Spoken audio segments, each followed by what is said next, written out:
El pasajero invisible. Rubén era un hombre acostumbrado a la soledad de la carretera. A sus 42 años, había recorrido casi cada rincón de México al volante de su fiel sedán. La carretera era su refugio, su manera de escapar de un pasado lleno de errores. Aquella noche, sin embargo, el trayecto sería diferente.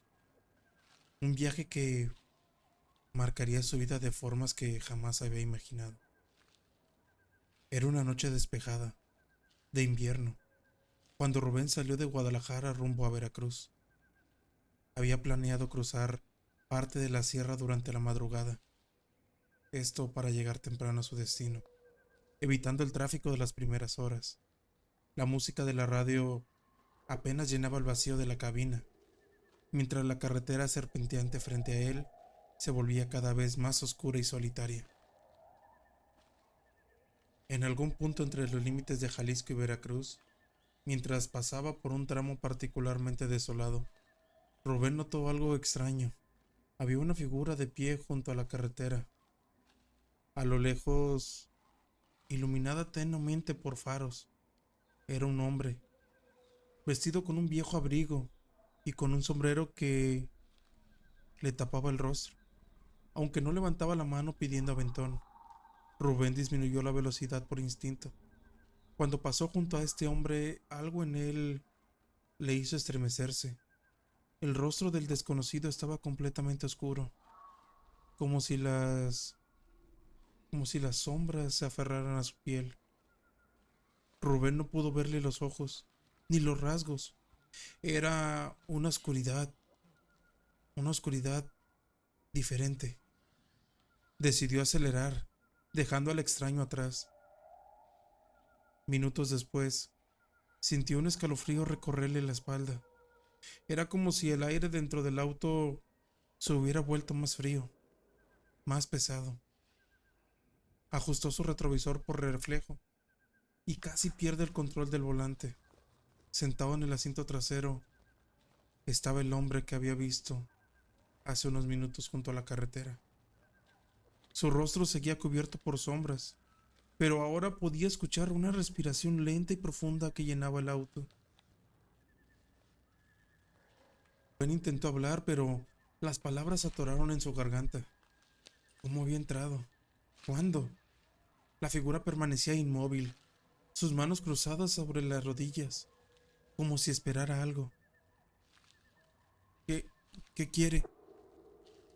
Logró preguntar finalmente, sin atreverse a girar la cabeza. El hombre simplemente no respondió.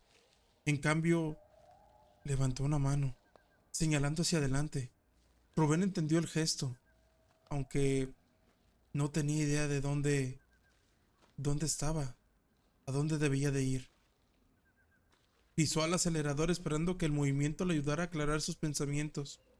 Mientras avanzaba, las cosas comenzaron a volverse más extrañas. Los árboles a los lados del camino parecían inclinarse hacia la carretera, como si intentaran atraparlo. La música de la radio distorsionó hasta convertirse en murmullos inquietantes. Y el kilómetro tras kilómetro, Rubén notó que las señales de tránsito ya no tenían sentido. Lugares que no reconocían, nombres que parecían escritos en un idioma que nunca había visto. Detente, dijo una voz baja y grave desde el asiento trasero.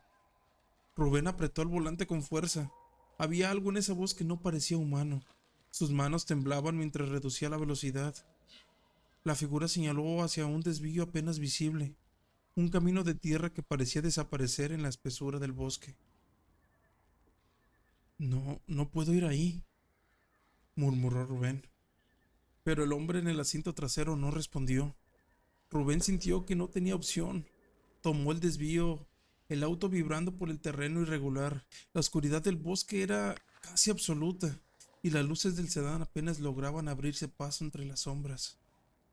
Entonces lo vio, una vieja caseta de madera, apenas iluminada por la luna. El hombre en el asiento trasero habló de nuevo. Sigue. Rubén obedeció, aunque cada fibra de su ser le gritaba que diera la vuelta. Cuando se detuvo frente a la casa, la figura finalmente se movió. Se inclinó hacia adelante y por primera vez Rubén sintió su mirada directamente sobre él. Aquí termina tu camino, dijo con voz fría, antes de desaparecer.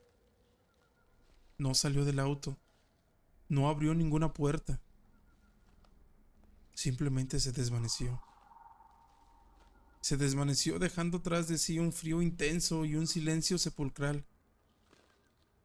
Rubén se quedó inmóvil, el volante temblando bajo sus manos. Entonces escuchó algo, un golpe seco en la cajuela, seguido de otro, mucho más fuerte. Giró la cabeza lentamente, sus ojos aterrados clavados en el espejo retrovisor. Lo último que vio fue un par de manos pálidas que emergían de la oscuridad, cubiertas de tierra, agarrándose al borde de la cajuela, como si alguien estuviera saliendo. A la mañana siguiente, el auto fue encontrado abandonado cerca del desvío. Las puertas estaban abiertas y el motor aún caliente. De Rubén nunca se supo nada más. La única pista era una serie de marcas de manos en el interior del auto, como si alguien o algo hubiera estado tratando de salir desde adentro.